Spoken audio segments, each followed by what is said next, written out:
I'm Logan Crawford, and right now on the Spotlight Network, we're diving into the intersection of faith and science with Ira Edwards, author of Mere Christian, Mere Scientist. More of the story about faith, woke, climate, culture, science.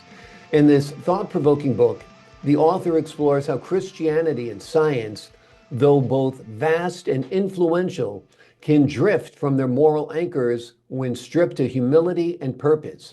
Drawing from a lifetime of study in theology and science, the author invites readers to reflect on the delicate balance between truth, morality, and the pursuit of knowledge. We're delighted to have this very talented author join us here today on Spotlight. We thank the team at Atticus Publishing for helping us put him in the spotlight today, and we ask viewers like you to support authors like him by subscribing to our channel and by purchasing his amazing book. The links are below the interview. And be sure to download the Spotlight Network TV app streaming on Roku, Apple TV, and Amazon Fire TV. Ira, thank you so much for joining me here today on Spotlight. Yes, I'm glad to be here. Great to have you on the show. Tell us what inspired you to write the book Mere Christian, Mere Scientist, and explore the overlap between faith and science. Well, what I've seen in the news over several years is that our regular traditional culture is being replaced by a very shrewd culture. And burning, of course,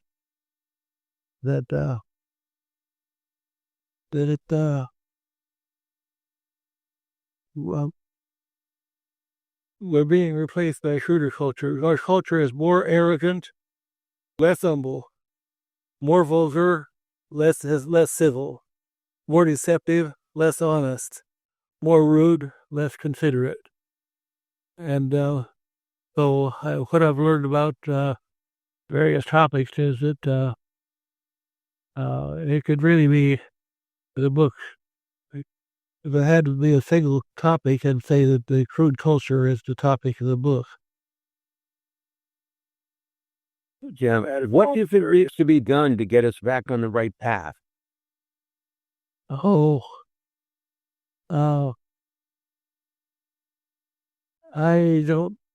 can't see us getting back on the right path. I'm a pessimist on that. One thing I might suggest, though, is that the climate claims are so false and so easily proven false that when the government money stops, that will stop, and that will show so fully how we've been scammed that there may be a public reaction that will make a change. Yeah. Tell us about the title, Mere Christian, Mere Scientist. Why did you call the book that? Well, the title is really about myself, except the book is not about myself. But because I am a Christian and in contrast with its grand Christianity, which is what's worldwide force, and mere Christianity, where Jesus told us to be servants.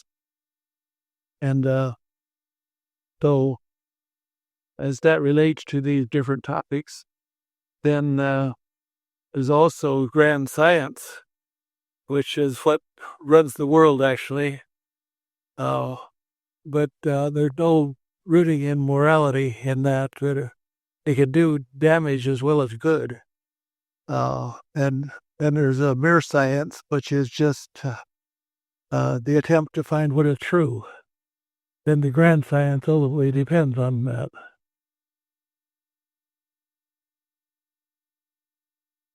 You address wokeness in the book. Does President Trump help signal the end of wokeness? What Trump is doing mostly is good for the culture of the country. What bothers me, though, is that a president should not have all that power. It's been a change over several presidencies that each one has more power than the previous, and it's become where the country is pretty much run by the president, and the legislature is irrelevant. So uh, I don't see any reform there either. Right. The problem, I guess, with the legislature has been that it's gridlock, that the country is so evenly divided between the left and the right that nothing seems to get done when it's going through True, and I don't understand it because I remember when a particular issue you would have Republicans and Democrats on both sides. You'd have more of one party than another, and finally get a vote. And but it wasn't divided strictly by party. It was divided by how the representatives saw the issue. Individual representatives had individual understanding. And now we have everybody has to follow the leader or they're out. So we have 100% one way and 100% the other way on just about every issue. Yeah. How does your book address the topic of Islam, and what insights do you provide from a Christian perspective? Islam, I've got about 200 books on the topic with different aspects. So I could only cover a little bit, but basically my concept of Islam is that it's intimidation by nature. The history is not as has been corrupted. You don't really know the early Muslim history because it didn't get into the regular knowledge of the time. But the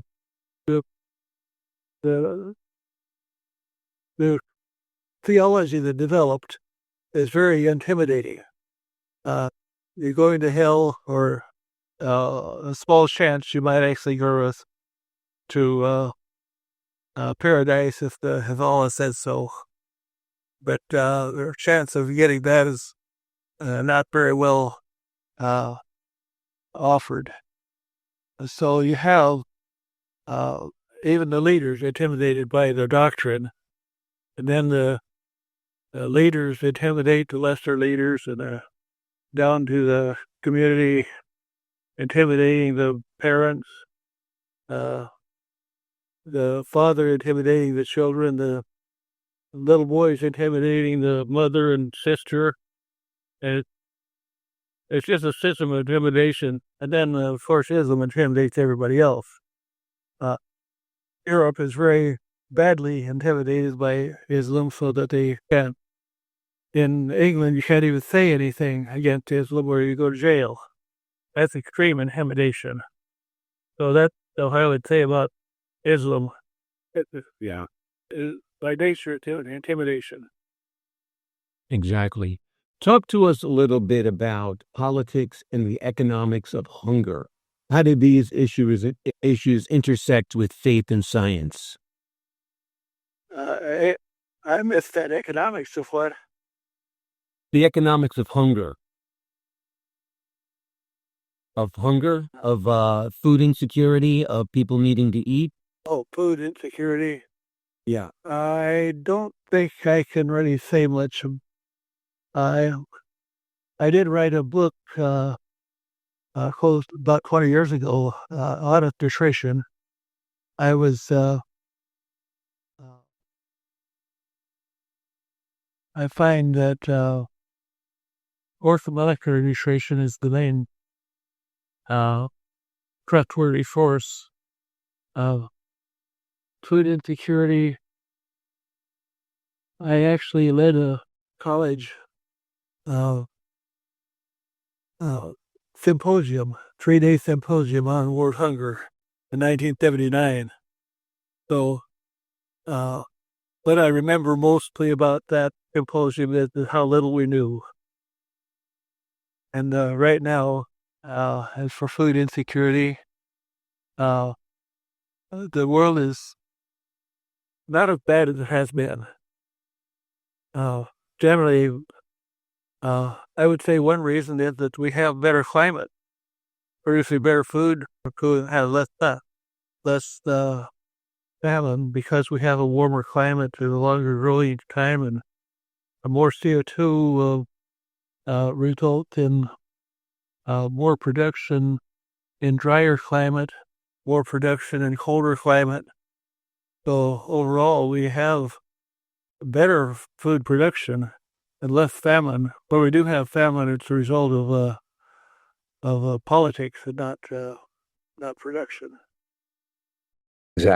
Exactly. Fascinating topics throughout this book. The name of the book is Mere Christian, Mere Scientist.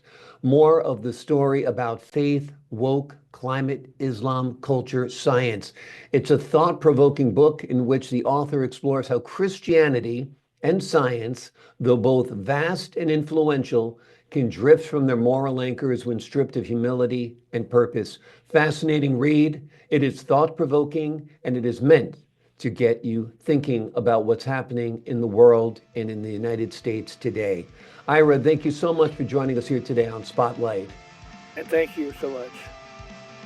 Appreciate your time, sir, and your insight. To the folks at home, I'm Logan Crawford, thanking you for your time this time. Until next time on Spotlight.